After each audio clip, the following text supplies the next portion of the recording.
Shavua Tov, welcome to this week's YouTube vodcast. This week's Parsha is Parshat Toldot. And we read at the beginning of the Parsha that Rivka was pregnant and she had twins. And the first child, V'yatza Rishon Admoni, and the first child came out and was red-headed. Kulaka Aderetzad was completely covered in hair, V'yikru Shmo Esav. And she called his name Esav.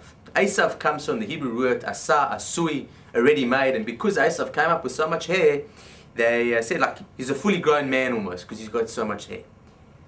And the rabbis teach us that the red hair was symbolic of blood spilling. And that Esav was apparently destined from birth that he was going to be somebody who was going to be a spiller of blood. And unfortunately this was true, that Esav himself as a personality was somebody who went out, he killed, and he was a murderer, a pillager, a rapist.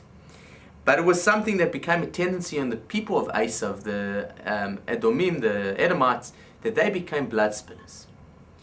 And it's interesting, if we look in Parshat Shmuel, in Sefer Shmuel, in the book of Samuel, we see that when Samuel was looking to appoint a new king, he went to Jesse, and he said to Jesse, show me your sons. And Jesse brought all his sons out, and Shmuel said, no, not this one, not this one. Do you have any other sons?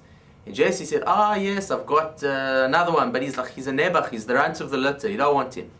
And Jesse said, bring him. And came forward David, and David had bright red hair.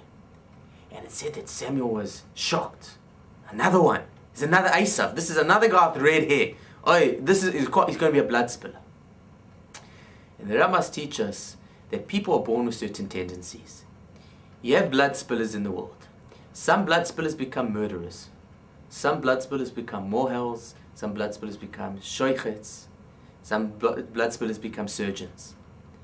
David HaMelech was a blood spiller, but everything he did was for the sake of the Jewish people and the sake of Hashem and to build up the Jewish people.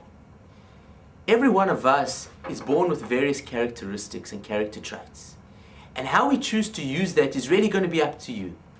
If you've got a lot of energy, so you can use your energy and waste it at the gym, or you can do it running after tzedakah, running after help people, volunteering. How you choose to use the trait is going to determine whether you are good or whether you're evil. But the inherent trait that you have, that if you have your red hair, so to speak, is not indicative that you're going to be bad. It's just indicative that you're going to spill blood. How you choose to use your traits is up to you.